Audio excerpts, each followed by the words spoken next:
beleza da desobediência civil.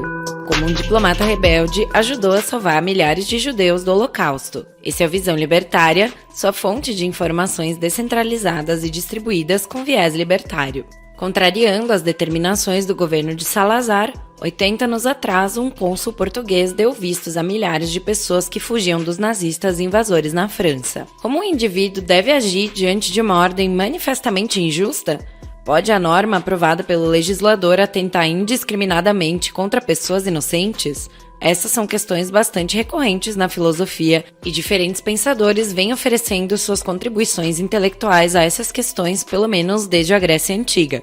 Infelizmente, porém, algumas pessoas acabam enfrentando bem mais do que um problema teórico ao longo de suas jornadas. Esse é o caso do diplomata Aristides de Sousa Mendes, que no contexto da Segunda Guerra precisou optar entre obedecer às ordens do governo ou ouvir a sua própria consciência e fornecer aos judeus os vistos que lhes permitiriam escapar do avanço das forças alemãs.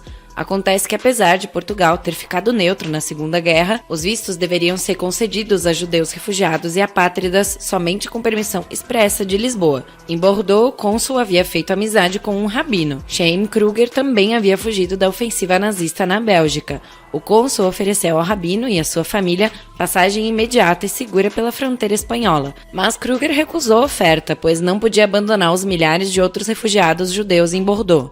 Alguns dizem que o dever de um diplomata é obedecer às ordens de cima, mesmo que essas determinações não sejam morais. O que quer que tenha passado pela cabeça do diplomata, Sousa Mendes acordou, na segunda-feira, dia 17 de junho, imbuído de um novo espírito. De acordo com o filho, Pedro Nuno de Sousa Mendes, ele saiu do quarto e anunciou em voz alta: "De agora em diante, estou dando visto a todos. Não haverá mais nacionalidades, raças ou religiões." O risco assumido resultou em perseguição do governo português, que inclusive cortou sua aposentadoria e o reduziu a um estado lastimável de pobreza, precisando posteriormente sobreviver à base de sopas oferecidas pelos judeus. A partir desse admirável exemplo, resta evidente que o julgamento entre o agir lícito e o ilícito, entre o certo e o errado, e tudo mais que diz respeito à justiça, são critérios sobre os quais o Estado não deve de forma alguma ter o monopólio de decisão. Voltando ao nosso questionamento inicial, como o indivíduo deve agir diante de uma ordem manifestamente injusta? Pode a norma aprovada pelo legislador atentar indiscriminadamente contra pessoas inocentes?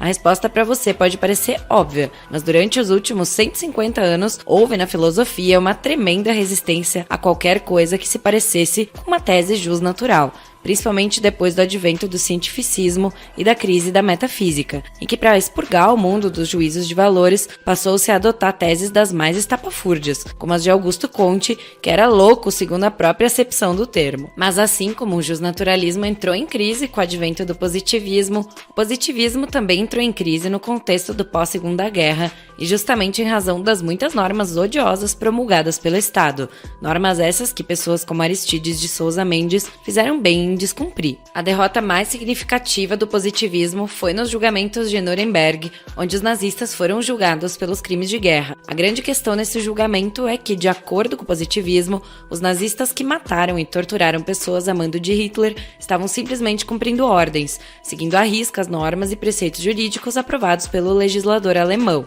Diante de tal impasse, para condenar os nazistas, o tribunal teve de recorrer ao bom e velho justnaturalismo, implicando que os soldados do eixo violaram direitos cuja validade não depende de um papel rabiscado por burocratas. A reflexão que fica é: quanto sangue e quanto sofrimento não foram resultado de se ignorar inteiramente uma tradição que enxergava o indivíduo como detentor de direitos básicos invioláveis?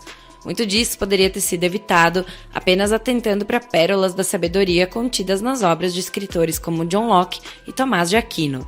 Lamentavelmente, heróis realmente antifascistas como Aristides de Sousa Mendes não recebem atualmente o prestígio que seus nomes merecem. Em contrapartida, assassinos como Che Guevara e Carlos Marighella são celebrados em filmes e estampados em camisetas. Combater essa desinformação é o mínimo que a gente pode fazer para exorcizar o mundo da maléfica presença do estatismo e do fascismo. Obrigado por sua audiência. Esse artigo foi sugerido por Rodolfo Andrello, escrito por Rodolfo Andrello, revisado por JJ Liber e narrado por Salander. Se você gostou desse vídeo, clique no ícone de curtir abaixo, compartilhe o vídeo em sua rede social. E se você deseja ser notificado de outros vídeos, clique em se inscrever e depois no ícone de campainha. Até a próxima!